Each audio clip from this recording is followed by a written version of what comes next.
Pour des précisions sur la source de ces messages, je vous invite à visionner le cas numéro 1. Le triomphe de la vie. Cas numéro 6. Nom Solange Victoretti. Âge 20 ans. Cause du décès renversé par une voiture. C'est en descendant du bus, de retour de la faculté, que Solange Victoretti a été fauchée par un automobiliste le 1er avril 1975. Transportée à l'hôpital, elle y décédera 10 jours plus tard à l'âge de 20 ans. Ses parents, Adilicio et Acacia, se rendirent avec leur deuxième fille à Uberaba le 15 août dans l'espoir de recevoir des nouvelles de leur fille. Le message. Maman, papa et Irani, mes bien-aimés, je prie pour demander la bénédiction de Jésus sur nous. J'ai beaucoup de difficultés à communiquer par l'écriture. Il est difficile d'expliquer ce que nous ignorons, presque impossible de dire ce qui n'a jamais été dit jusqu'à présent. Je sais que je ne me trouve plus dans la vie physique et pourtant j'utilise notre langage commun. Je me sens épaulée, soutenue. J'ai l'impression d'être une enfant. Des amis sont venus m'aider et Mamie Santa me protège. J'ai les larmes aux yeux, papa. Je veux vous dire, à maman et à toi, que je suis sortie de l'hôpital en bien meilleure forme que ces jours derniers, jours qui m'ont paru interminables. J'aspirais au repos. Je me rendais compte que, contrairement à notre attente, les sérums et les piqûres ne parvenaient pas à raccommoder le vêtement détérioré de mon corps. Je rentrais de l'école avec la volonté d'étudier davantage et de réussir ma deuxième année. J'avais en tête quelques problèmes de mathématiques qui me paraissaient insolubles. Je ne voulais pas échouer, papa. Je voulais vous montrer que vous n'aviez pas gaspillé votre argent. Toutefois, maman, tout a été si rapide. Quand j'ai été projetée à terre, j'ai juste remarqué qu'une voiture blanche prenait la fuite en accélérant. J'ai voulu crier, marcher, mais je n'ai pas pu. Peu à peu, ma conscience laissait place à un état de somnolence. Je ressentais de la douleur, mais pas beaucoup. J'ai eu conscience de tout, maman chérie, de tes demandes pour que ta fille se réveille, de tes prières pour que Dieu me relève. J'ai entendu les paroles de papa, les exclamations de notre chère Irani et les mots d'amour et de sympathie de tous ceux qui m'ont rendu visite dans les premières heures de mon séjour à l'hôpital. Ensuite, j'ai remarqué qu'on m'avait isolée de tous. Les examens et les traitements finaux étaient très douloureux, comme si j'étais rappelée à la vie sans pouvoir formuler la moindre réponse. Mais dans ces heures difficiles, vos prières m'accompagnaient. Ô maman, papa chéri, ma sœur adorée, merci beaucoup pour tout le bien que vous m'avez apporté dans la foi. Grâce à vos prières qui sont restées dans mon cœur et dans mon esprit, j'ai surmonté l'épreuve sans désespérer. Je me remémorais mon livre de messe et je répétais mot à mot les prières de mon reliquaire. Frère Ernesto et des bonnes sœurs m'en rafraîchissaient le souvenir. Finalement, j'ai compris que mon corps n'en supporterait pas davantage. Bien qu'ayant l'impression de ne rien pouvoir ressentir, je n'arrivais pas à dormir. Je percevais les mains qui me prenaient le pouls et j'entendais les paroles bénies de ceux qui imploraient Dieu pour moi. J'étais cependant si harassée que l'idée de la mort ne me dérangeait plus.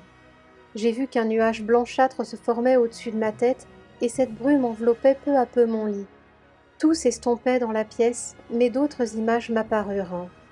J'ai vu grand-mère Santa et tante Maria, que je n'ai pas reconnues immédiatement. Elles me souriaient. Elles m'ont demandé si j'avais peur et pourquoi. Je leur ai décrit ma situation mentalement. Elles m'ont demandé de penser à Jésus comme si j'étais dans une église et de poursuivre jusqu'à ce que je voie une image de notre Seigneur. J'ai alors médité avec toutes les forces qui me restaient. Sans un mot, je n'arrivais plus à articuler. J'ai supplié Jésus de me donner enfin le repos, de consoler mes parents et ma chère Irani, de pardonner les fautes que j'avais commises. Un doux sommeil m'a alors calmée sans que je sache comment. Ensuite, maman, je peux juste dire qu'une fois convalescente, je vous ai tous retrouvés, rue Felipe Camarao, pour vous embrasser. Papa et toi étiez en prière et vous pleuriez. J'avoue que j'ai dû batailler pour arriver à vous réconforter. Ne pleurez pas pour moi. Tout est arrivé assurément comme il se devait. Après 4 mois surtout dédiés à mon traitement, je ne connais pas suffisamment ce monde nouveau pour en parler. Je peux cependant affirmer que j'ai retrouvé ici des affections sincères. Mamie Santa m'a présenté à tant de personnes sympathiques. Les frères Macado et Romeu sont-ils nos parents? Je n'en ai aucune idée. Ils me traitent comme leur propre fille et petite-fille. Tante Maria me soutient et m'a enseigné de ne garder aucun ressentiment pour ce qui m'est arrivé. Je me souviens des réunions de famille où l'on parlait avec beaucoup de bienveillance de ce qu'elle avait souffert. Eh bien, aujourd'hui, papa, c'est moi qui vous prie, toi et maman, de ne pas rechercher la personne qui a pris la fuite quand je suis tombée dans la rue. Je sais maintenant que personne ne fait souffrir autrui consciemment. La voiture blanche devait être l'instrument que Dieu a utilisé pour que je retourne à la vie spirituelle, conformément aux lois que nous ne connaissons pas encore. Je vous demande de vous souvenir de moi comme d'une fille passionnée qui voulait enseigner les mathématiques, cherchant à apprendre et à progresser. Ne restez pas figés sur les images qui n'ont eu cours que les 10 premiers jours d'avril, et gardez la certitude que la mort n'existe pas. Je vois ici tant de bons amis, mais ma mémoire n'est pas encore fidèle. Toutefois, je reconnais tante Anna et tante Léonilda qui me renvoient à l'oncle Bellucci. J'ai déjà enlacé Irani et je prie Dieu pour elle et pour notre cher Ribeiro. Si un nom n'est pas bien écrit, je m'en excuse, je ne suis pas encore complètement rétablie. Papa, maman, je vous en supplie encore une fois, ne pleurez plus. Distribuez mes affaires et mes souvenirs. Quand vous me cherchez des yeux, pensez que je progresse pour devenir la fille que je voulais tant devenir pour vous assister et aider mes chers neveux. Priez toujours. La prière est une richesse que même mon corps brisé n'a pas pu me retirer. Papa, regarde, je t'embrasse à nouveau pour demander ta bénédiction. Maman, ressens ta fille dans cette accolade où ton cœur bat à l'unisson avec le mien. Soyez heureux. Irani et les autres ont besoin de votre présence et de votre tendresse, et moi aussi. Les morts n'existent pas, ils vivent d'une autre manière. Papa, maman, quand j'ai vu que vous désiriez mourir à cause de moi, je me suis sentie plus mal que lorsque j'étais à l'hôpital. Que l'amour du prochain soit notre manière de nous retrouver. Rappelez-vous des autres jeunes filles, celles qui se battent pour survivre dignement et essayez de les aider.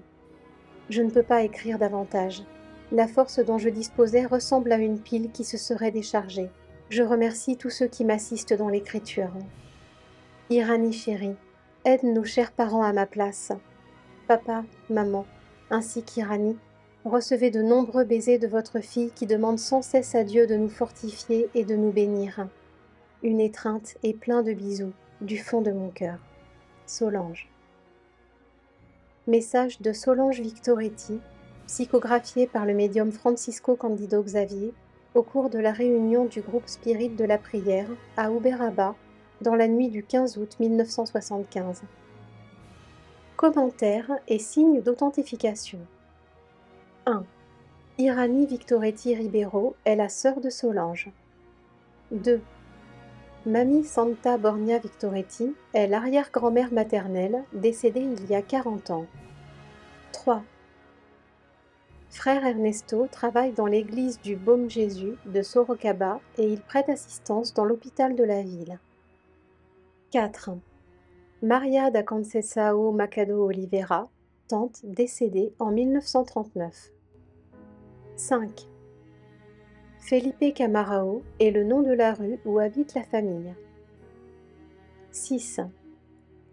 Antonio Florencio Macado est le grand-père maternel décédé il y a 53 ans. 7. Romeu n'a pas été identifié par la famille. 8. Tante Anna Pallas Victoretti, épouse de Basilio Victoretti. 9. Tante Leonilda Victoretti Bellucci, épouse de Rosalino Bellucci. 10. Rosalino Bellucci, époux de la tante Leonilda. 11. Dr Horacio Ribeiro Filho, son beau-frère.